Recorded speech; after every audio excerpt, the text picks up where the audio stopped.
Hello, visitor internet, and welcome to this video where today I will be attempting to build a supercar in the worst year possible, also known as 1973, when there was an oil crisis, so naturally building something with a big powerful engine wouldn't go too well. Now, looking through the bodies here, we could go with something mid-engine, but it really depends on power.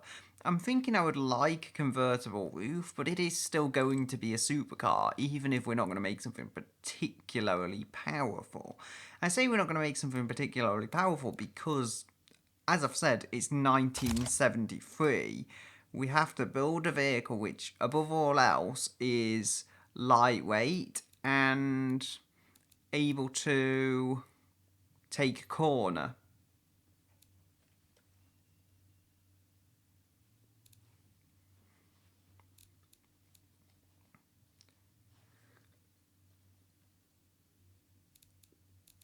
So we can go with a unitary chassis and a fiberglass body. I think we'll go with galvanized steel for now, maybe corrosion resistant in the future.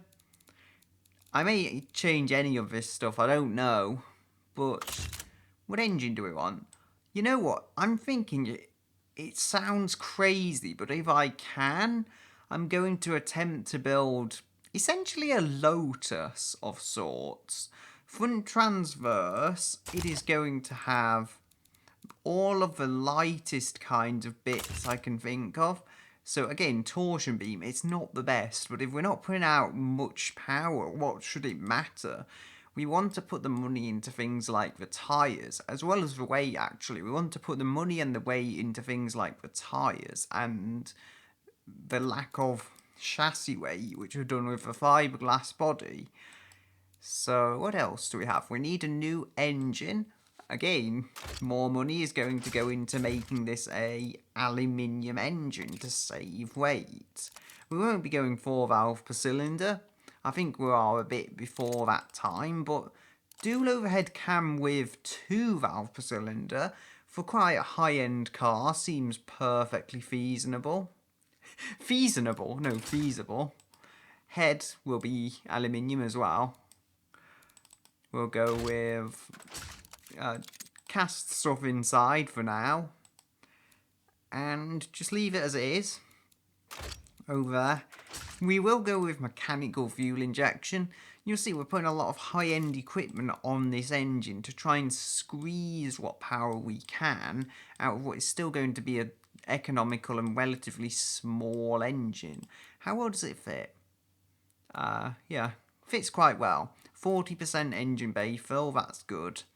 We'll go with regular fuel.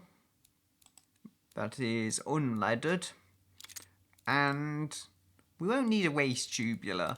It isn't a race car, but we can put a very good long tubular exhaust on. It's a supercar. I mean, we can afford this. We'll go with a single muffler, but a good muffler at that. And I would set it off and see how it sounds, but to be honest, we're going to have to do some basic work first, like make that lean as an example for better fuel economy, and lower this. If I can get 100 horsepower, we're on to a good start. It's not 100 now, but 89 is a good kind of, let's say, beginning of an engine. Maybe we need to make that bigger. No, quite happy with 50.8.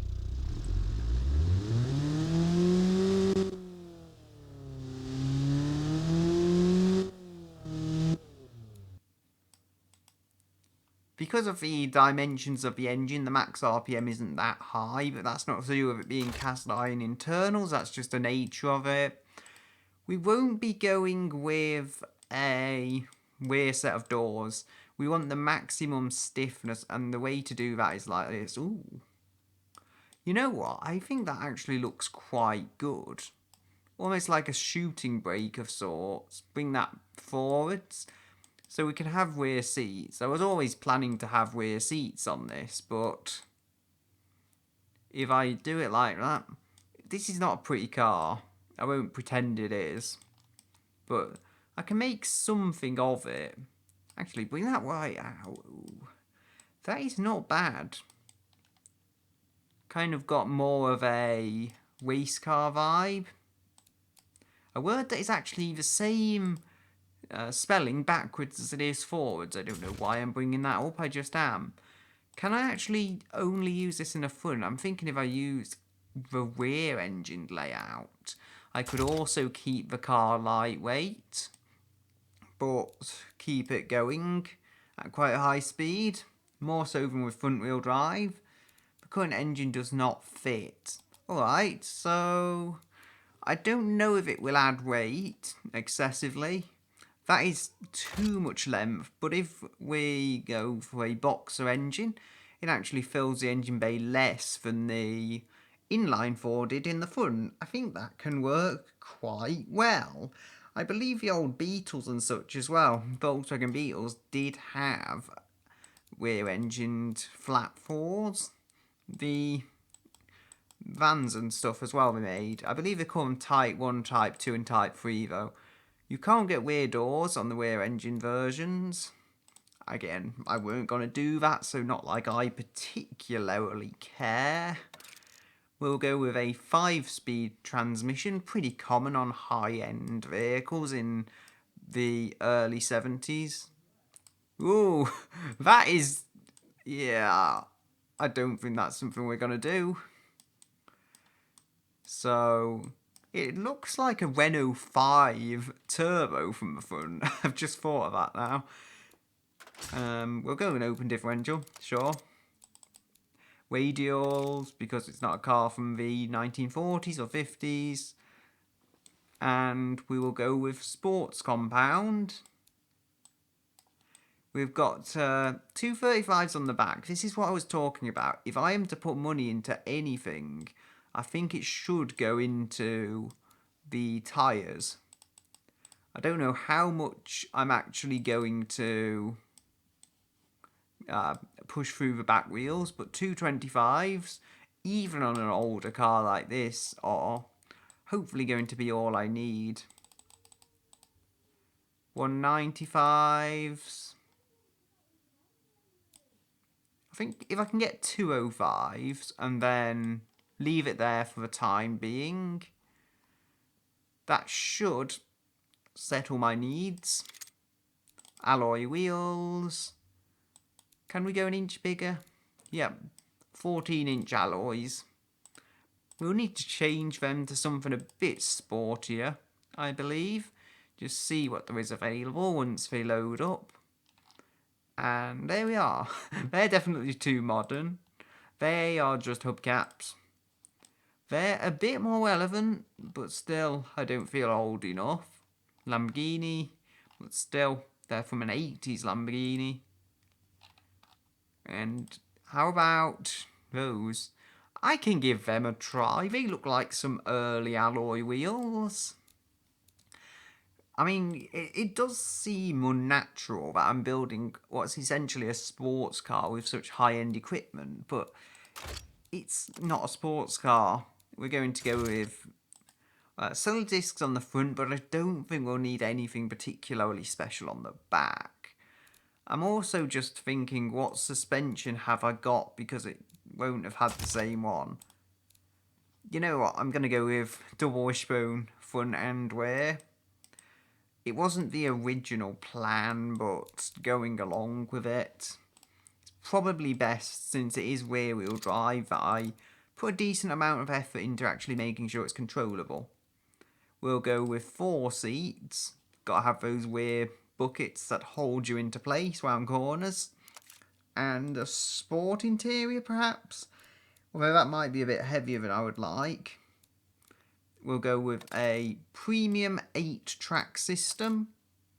Hydraulic power steering. No, we won't actually have any power steering if we can help it. We'll go with advanced 70s safety, because people want safe cars. I wonder how heavy it is. Yeah, 834.1. It's not too bad, although I would like it to be under 800 kilograms, because it's at sports car level now, not supercar level. Yeah, sport, but expensive at that. Comfort, normal. Sport. Yes, look at that. So, what have we got with this chassis that we can do?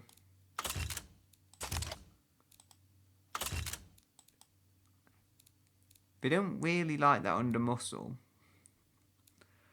Problem is, where can I get that premium? Family Sport Premium should actually show.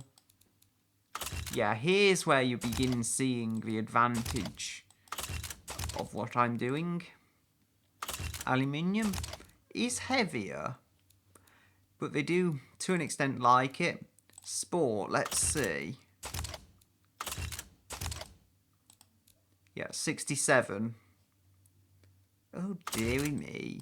It appears to have found a way to become front-wheel drive again. Or not front-wheel drive, front-engined again. That was not my intention. It can be rear-engined with a space frame, so that's not the problem. They appear to be preferential to aluminium, so I'll use that then. How heavy is it now? We're getting up to over 850 kilograms. I'm going to have to go with power steering if I'm not careful. Sport, Fun Premium. Yep, come on.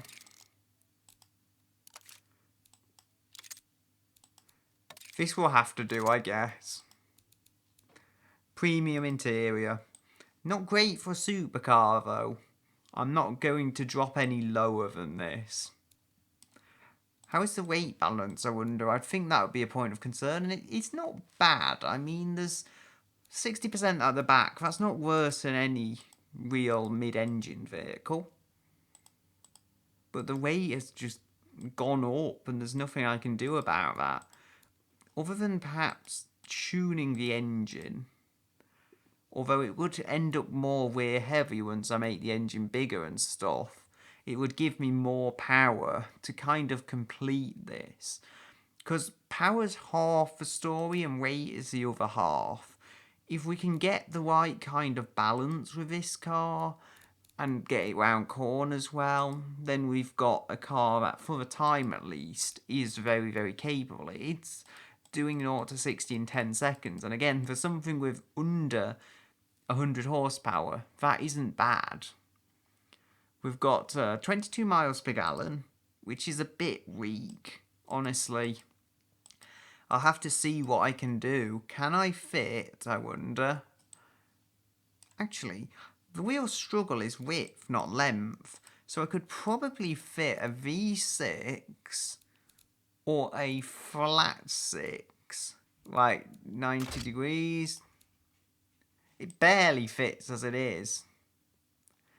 That's the trouble. Can we change the type of intake? Standard is a bit flatter, although it won't make as much power. Yeah, I could probably cover that up just about with some bodywork tweaks. So I can probably get that working. Although it won't make as much power, I can just about deal with that.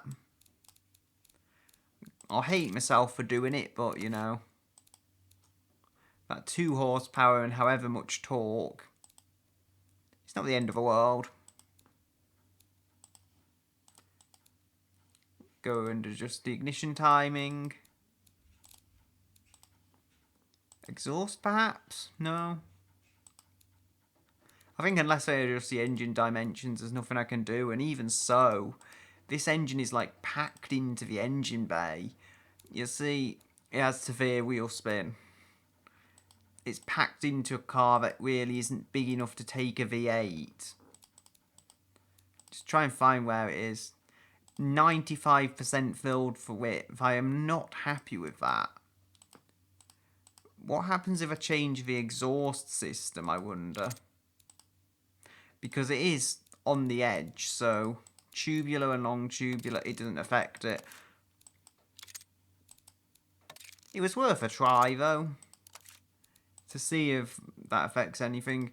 It's much like a MR2 or something, you know, there's only so much you can squeeze in there. we'll go with a 3-door Ford Fiesta to handle our power. These wheels actually fit it as well, surprisingly enough.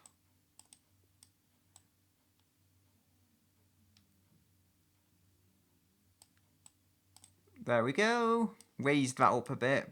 I'm not comfortable raising it up, but you know what you do.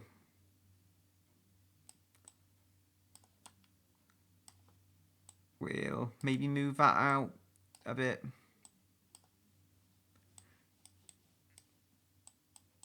No, bring that in. Bring that up. I'm not sure I'm happy with this body. Ooh, I could do that then. That's still sticking up. I'll have to do something about that.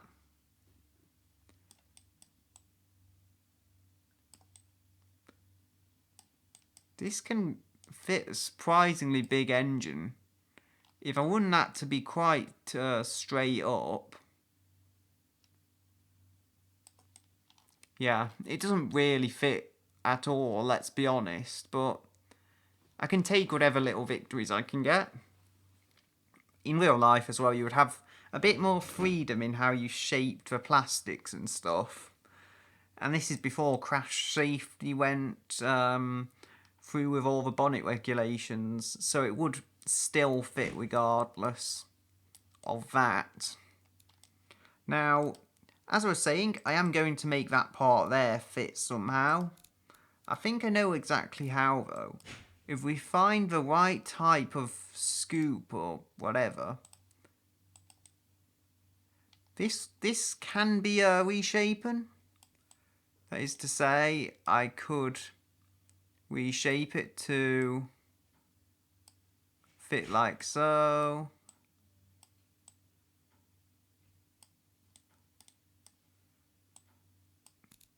Maybe if I flip it that way.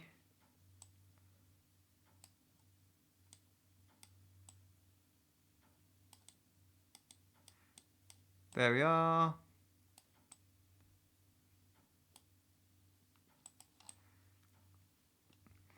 It is maybe a bit obvious, but you know, what else am I supposed to do? There's a bit sticking right through the bonnet there. It is not meant for this engine. However, we have got under 1 tonne and a 5-litre V8. The weight balance on this is going to just be really hopes and dreams. It is not going to be good. 67% front. Can probably make that work. Although, I don't know. I wonder if I go on double wishbone back suspension.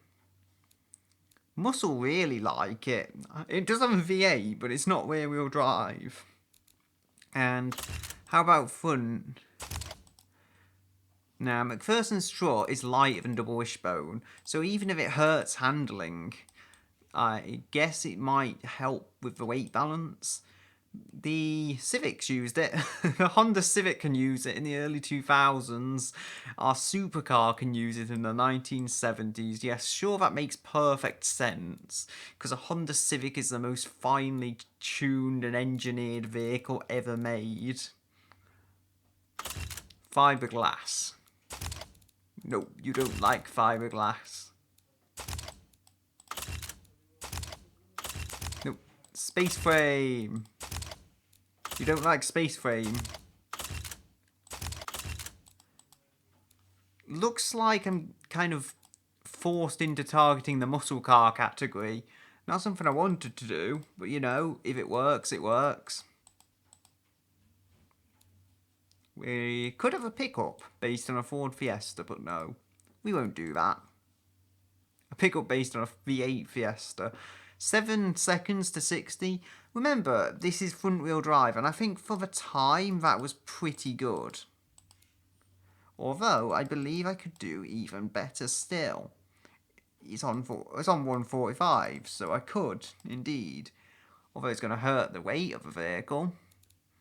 It'll probably balance it out as well, actually, having that bit of weight in the tyres and the wheels. Now, I'm going to have to make those wider, because 165s are never going to put down, what, 230, just under horsepower that well. 225, I could probably get away with 225s. They're probably not too skinny for me to survive with. And where are we there? 225s look to be about as big as I can get on the front, which is where the power's going to. Maybe I could put bigger wheels on it. Only if the market requires it, though. Only if they really ask for it. Yeah. I don't think 14-inch wheels are unrealistic for the day. They are maybe on the larger side, but I think they're possible with the technology that was around. They're still enabling me to fit 225s after all. It's still 1046 kilograms. I mean, this only weighs the same as a 1990s hot hatchback. Not hot hatchback, just normal hatchback from the 90s. So, you know, it's obviously a lot smaller than them, but it has a V8. It has a 5-litre quad-cam V8. We've got very good brakes, but they are going to need to be made bigger in order to deal with the demands. Thankfully, again, being a fairly light car that weighs the same as a Golf Mark III, what can I really say? Maybe there's a bit too much brake balance going to the rear. That is to say, if I send less braking force to the rear, then there will be reason to increase the size of the rear brakes.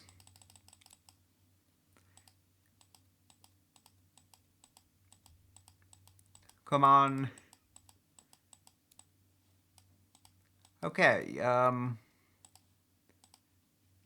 trying to think what I can call this car.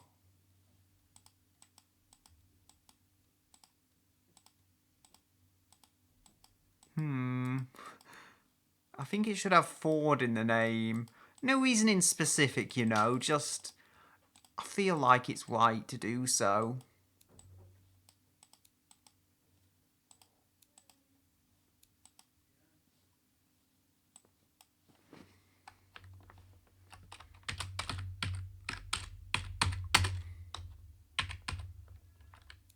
It's a Fordwick Mark 7.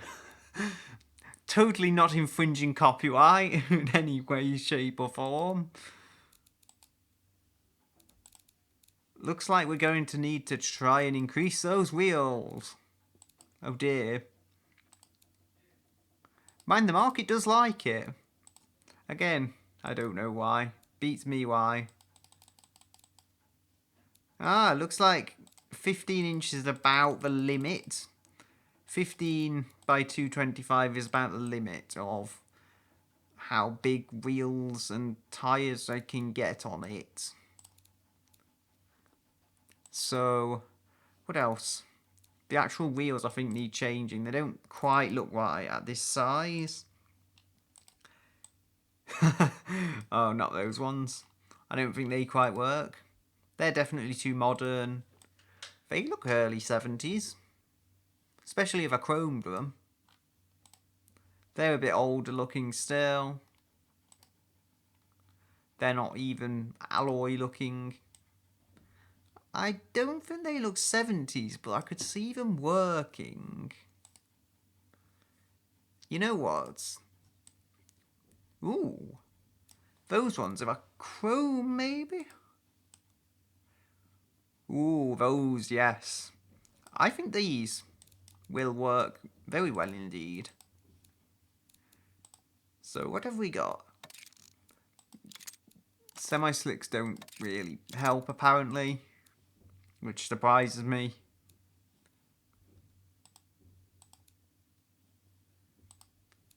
108.7.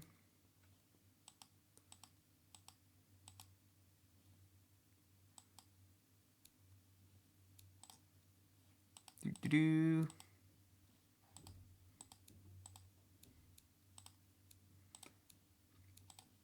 So the front brakes are a lot bigger, which I guess makes sense, but it's not going to help my weight balance. It's not going to help it at all. 66% front. I think it is better though. All being said and done, I think my weight balance is better than it was. And we have got, how much weight? 1064 kilos? It's still not too bad. Remembering, as it gets tuned, bits will get heavier, because that's just the way these things work. I've got it on hydraulic pneumatic suspension. I think I just automatically went for the highest end stuff, but given how I'm trying to keep this light for the best economy and the best performance, even if hydraulic pneumatic is potentially the best technology, I don't want to go for it. You'll see here I've got all my handling pointage back. Sport. It's really slammed to the ground now. This is not your normal Fiesta, that's for sure. I don't know what to make of that. I don't think I can stop that wheel clipping through. Oh well. Could be worse. Still, has the weight balance got worse? Indeed it has. But not by as much as I would have expected it to, though. Hydraulic power steering, that adds weight, but I think it's worth it. Given this is over 1 ton of vehicle here, I think it's worth it to add power steering at this point. We've got a lot, we've got 64 and 66, I think, even, and a .5% weight at the front. I am not feeling confident about this. Suspension, please save me, is all I can really say. Famous last words and all. Well, despite being a huge V8, it is economical. Not usually you'd say that about a V8, but it is. For what it is, quite economical. 18.7. Ooh. Boop. 18.5. So I can get 18.7 miles per gallon at the very least. I might just have to put up with that. I mean, for something that's a very high performance vehicle, that's not too bad. Supercars are normally 15, although this is nowhere near as quick as a supercar would normally be. It weighs nowhere near as much as a supercar would normally weigh. So I guess swings and roundabouts, it balances out. Yeah, let's put the number plate right here. No, the number plate can go down somewhere. Gonna just throw some generic looking plates on and see how it rides with them. They kind of cut through the bumper, but I think it actually looks quite good. Given what this vehicle is, it might look strange, but I don't mind it. I think we should go with body coloured bumpers as well, but maybe that is a bit more present. I think at the very least we should have chrome window trim though. So we'll go with that, which is apparently a new paint because I just made it. Wheels, you can be painted in a new paint.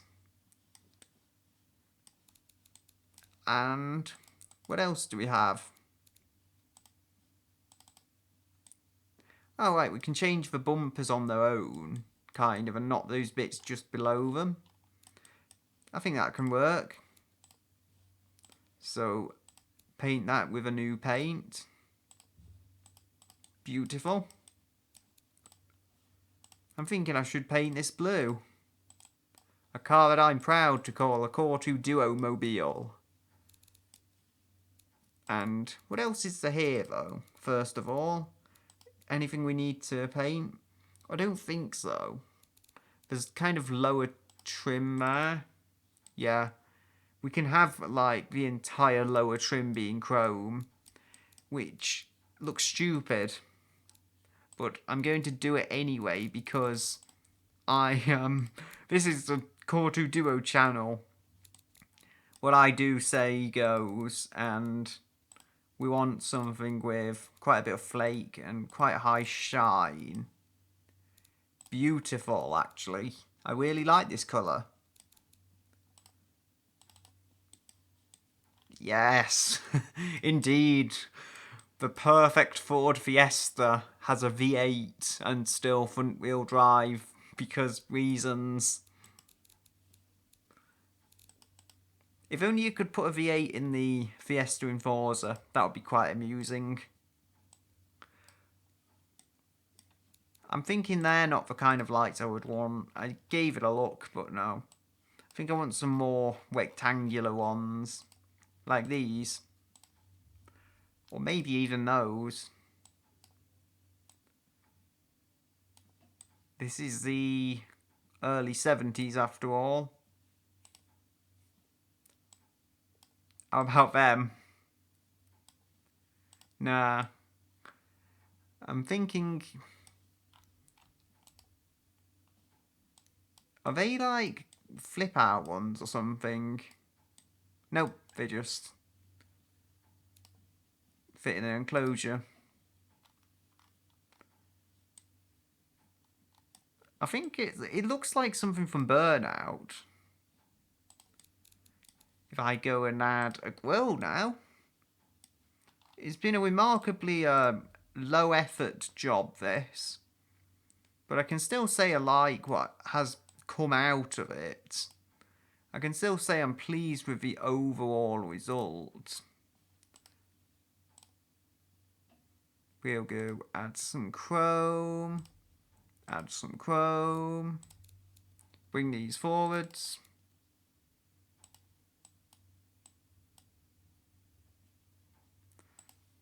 Yeah, it's a bit iffy, to say the least.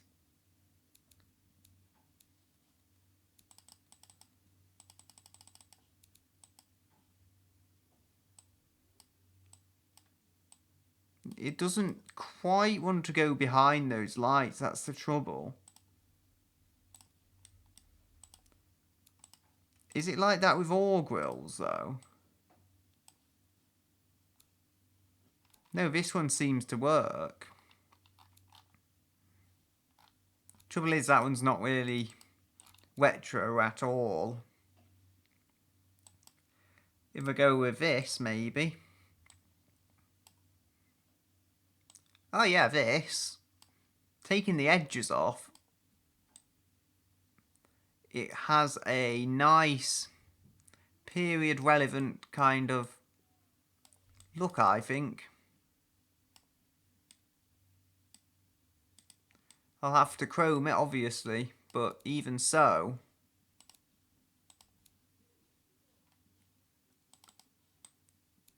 That's strange. Is that chrome or...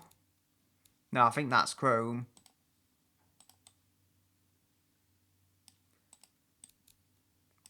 We'll go and chrome this as well. Meaning we have a good variety of chrome on the front. Not the prettiest thing in the world, but, you know, it works. Respective that this is supposed to be a car from the 70s. We'll add a lower grille as well. And I think we'll call it done there for the front end.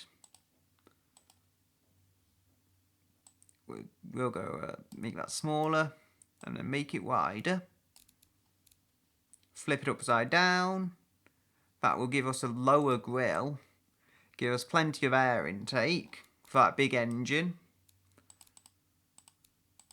I say big engine. There's probably a lot of Americans watching saying that engine's tiny, but, you know, for the size of car it's in, it's big.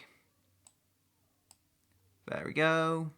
I don't think they need to have chrome around them because they're kind of lower lights.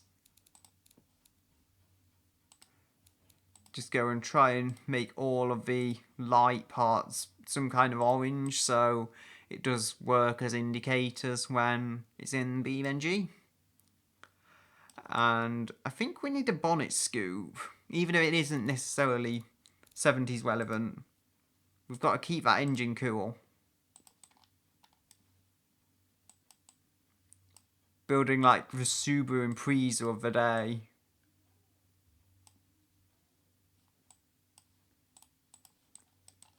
Where does it actually bulge up?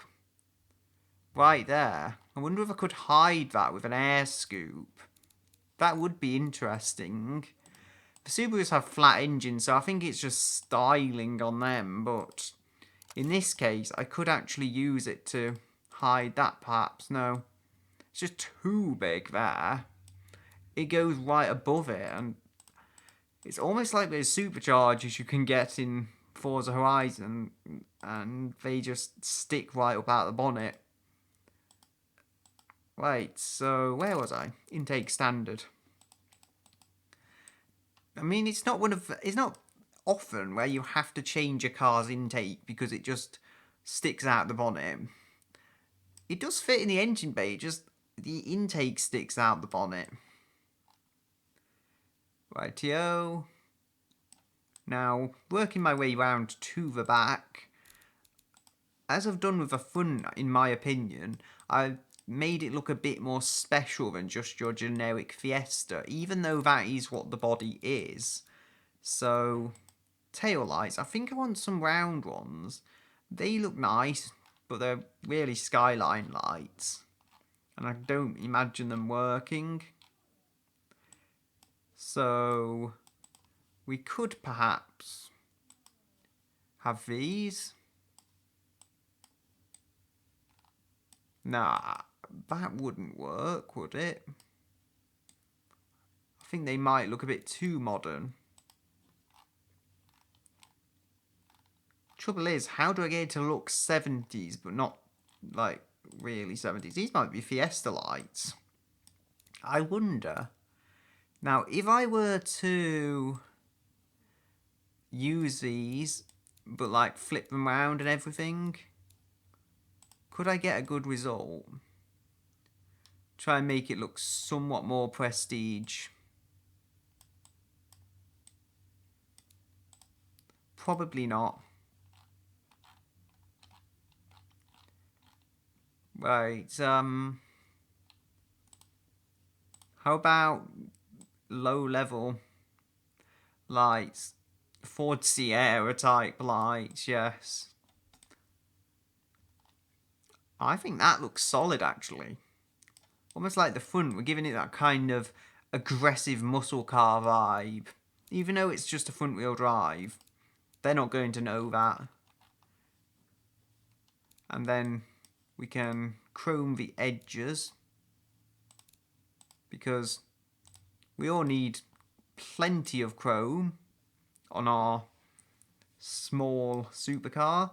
Yeah, it's probably one of the few supercars that's very, very compact and easy to park and can seat 4 people, while also being incredibly lightweight. I think they are chrome strips as well in the bumper bars. We'll need to put some of these on, which will give a kind of middle to these lights. Where am I going to put the indicators? Probably the same place I put them on the front, let's be honest.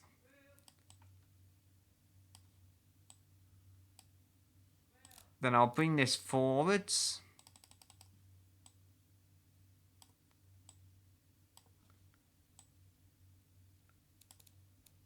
And that's already chrome, apparently. Doesn't seem too reflective to me. Is that really going to work? Just don't question anything. If it sticks on the car, it probably works. Ooh, actually, I didn't think of doing this. But I could probably utilise them again. Just get those round indicators. make them a bit smaller. Chrome them, even. Because they're not chromed on the front and back, so it would look a bit different at least. And then down there, or maybe it will be chromed on the back then. You know what? If this is how it's going to be, I'll chrome them and put them on the bumper because there's not enough space under the bumper to fit them. We'll also need the exhausts to fit and the badges. So what's this? Looks like a knockoff mini badge, tiny. Yeah, I can make this work, I think.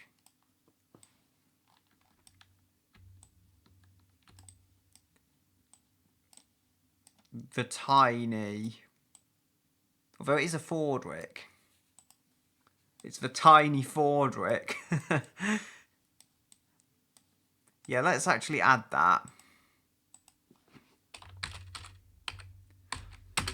Tiny Fordwick Mark 7.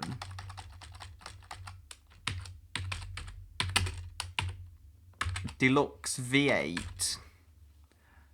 Almost didn't type V8 correctly. Well, I didn't type V8 correctly. I just pretended it was an almost, so I could get away with it. And I failed pretty badly at that.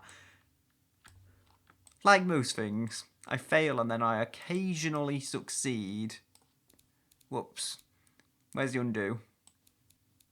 No, I keep... Why is it being like that? It was every time I grabbed something, it just happened to be that one. It's like, no, you're not grabbing that. You're grabbing me. I have to have your attention, not him. Anyway. We'll go and change this to a orange thing. No, we don't. We change it to a white one to represent the reversing light. That is supposed to be up there. Our only reversing light. Because that's how I work the design out. We've got some smaller things to add now. Like the dual exhausts. And the... we've got to add some dual exhausts. And we've got to add... door handles, that's it. Took me so long to work out what the name of door handles were. Why? Apparently my brain just doesn't work sometimes. I would think to put a vent underneath the grille here, but honestly, it doesn't need it. It's got the engine in the front.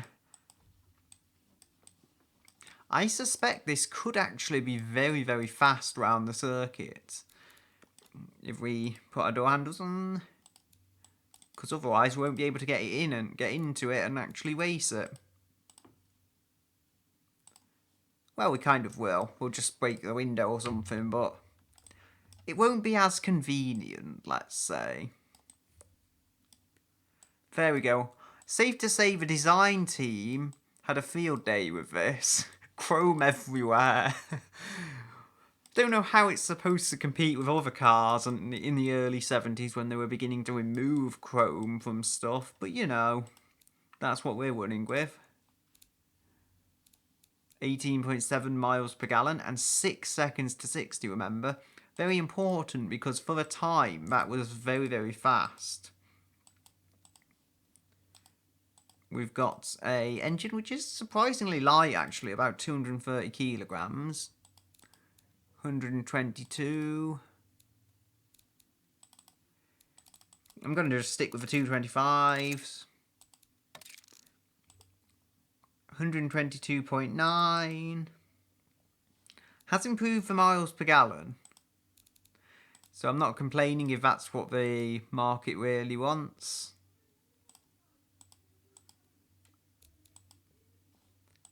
Although it has in fact hurt the acceleration just a bit.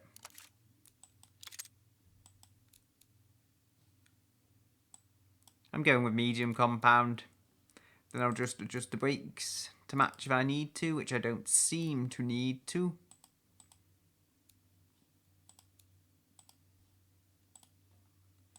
Doo-doo.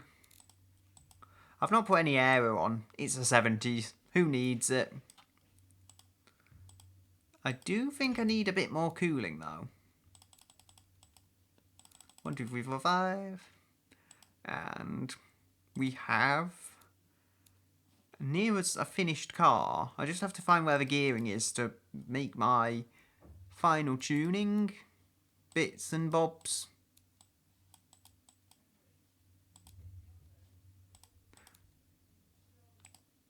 Yeah, I think it's about done. 18.8 miles per gallon though. I can accept that. The tyres aren't ridiculously expensive either though, considering this is a supercar. They look huge, but they look huge because this is a small vehicle. Had this been a bigger vehicle, they would really start to show just how small they are. Remember, they're only 15-inch wheels wearing quite skinny rubber. They're not 19 inches or something. 66.5% weight at the front. That's the one thing I have to do actually, just before I export it. Make it a bit softer and a bit more comfortable if I can. It's expensive. This is like your dream muscle car by the looks of it, even though it's front wheel drive. I don't know why a muscle car fan would particularly buy it though. It's front wheel drive. Given how much they hate on Hondas, you know, you'd think they would really not think that well of it, so to speak.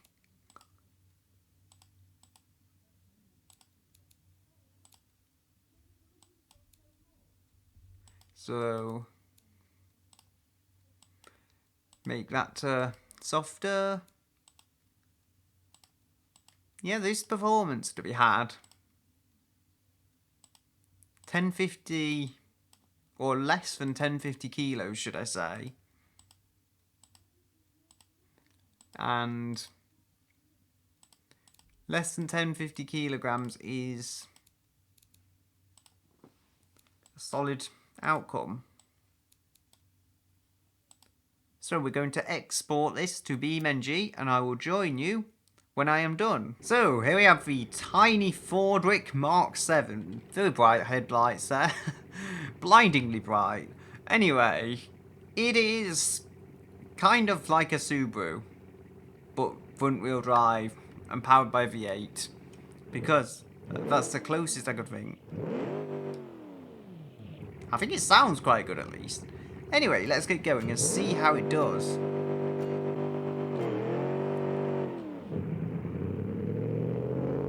Oh, come on. Oh, got caught in the brake lock there. No ABS here, remember. I know it's a lot of power for the 70s going through the front wheels. I was somehow expecting more in how it dealt with it. Maybe I just got used to modern cars and all the ABS and stuff. Maybe if I'm a bit more conservative with my inputs, I'll be able to get some good performance out of it. 29 doesn't seem bad considering I was in the grass for half that lap. Anyway, come on, oh, speed. Once it gets going, it does sound good, admittedly. Oh dear, I'm going to do some rally cross there. Probably thrown that entire lap away now.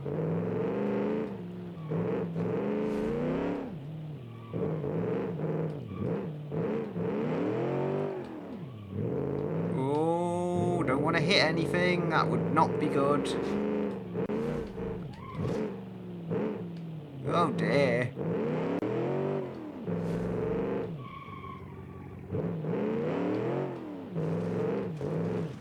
I think I've bent something up. The car does not quite feel as nicely, tightly screwed together as it did once upon a time. It's done a 24. I did not realise it was that quick with all the troubles it's got. Oh dear. So it is good if you don't mess up like I have been doing. The problem is, it's easy to mess up. It's so easy to mess up. All this power in a small body shell from the 70s after all.